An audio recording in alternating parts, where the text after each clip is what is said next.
محرم میں شادی بھی ابھی کیا کریں. محرم میں شادی کے بہت سارے فائدے ہیں. ایک یہ کہ برکت ہوگی انشاءاللہ، محرم کا مہینہ ہے. دوسرا فائدہ یہ کہ بدعت کی، جو لوگ سمجھتے ہیں محرم میں شادی غلط ہے تو بدعت کی مخالفت ہوگی، اس کا الگ سے ثواب ملے گا. تیسرا فائدہ یہ کہ محرم میں شادی ہال سستے ہوتے ہیں، سستے میں شادی ہو جائے گی. کیا خیال ہے؟ تو فائدہ ہی فائدے، مزے ہی مزے. تو میں مولوی صاحب سے کہنا چاہوں گا کہ آپ پھر اپنے والد صاحب کی وفات پر، ان کے جنازے پر پہلے نکاح کا اہتمام رکھیں. اپنا نکاح رکھیں یا اپنے بچے کا نکاح رکھیں.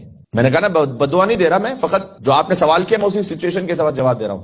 آپ جنازے کے ساتھ جب نکاح رکھیں گے اس کے بھی بڑے فائدے ہوں گے. جتنے آپ نے فائدے سارے گنوائے ہیں، پہلا فائدہ تو یہ ہوگا کہ بدعت کی نفی ہو جائے گی. کہ لوگوں میں جو یہ سوچ ہے کہ بھئی کسی قریبی عزیز کی موت ہو جائے تو اس دن شادی نہیں ہو سکتی، آپ کو بڑا ثواب ملے گا اس دن. اس سوچ کی نفی ہو جائے گی کہ اس دن شادی ہو سکتی ہے. اچھا، دوسرا فائدہ یہ ہوگا کہ بہت سادگی سے نکاح ہو جائے گا. بھائی سب کو پتا ہوگا مولوی صاحب کے ابا فوت کر گئے تو سادہ کپڑوں میں ہی نکاح ہوگا. جب آپ محرم میں شادی کے فوائد گنواتے ہیں تو ہم آپ کو ابا جی کے جنازے پہ فائدے گنوا دیتے ہیں. قدم بڑھائیے آگے.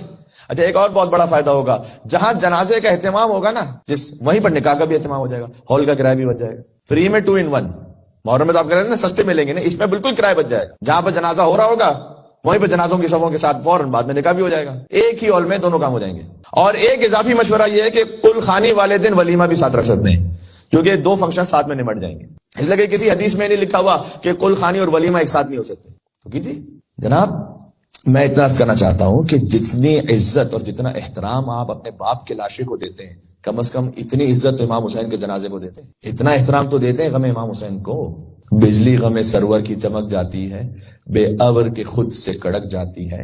روکے نہ عزاداری شبیر کو آپ، یہ آگ بجھانے سے بھڑک جاتی ہے. وَإِذَا قِيلَ لَهُمْ لَا تُفْسِدُوا فِي الْأَرْضِ، یہ سورہ بقرہ کی جو میں آیتیں پڑھ رہا تھا، جب ان لوگوں سے کہا جاتا ہے کہ بھئی زمین میں فساد نہ پھیلاؤ، اللہ تعالیٰ قرآن میں کہہ رہے ہیں کہ ان سے کہا جاتا ہے زمین میں نہ فساد پھیلاؤ، قالوا انما نحن مسلمون، یہ کہتے ہیں ہم تو صرف اصلاح کرنے والے ہیں. الا انہم هم المفسدون، اللہ کہتا ہے اصلاح کرنے والے یہی اصل میں فساد کرنے والے، ولکن لا یشعرون. لیکن آگاہ ہو جاؤ کہ یہ فساد کرنے والے خود شعور نہیں رکھتے، دوسروں میں اپنی باتوں کے ذریعے فساد کریٹ کرتے ہیں.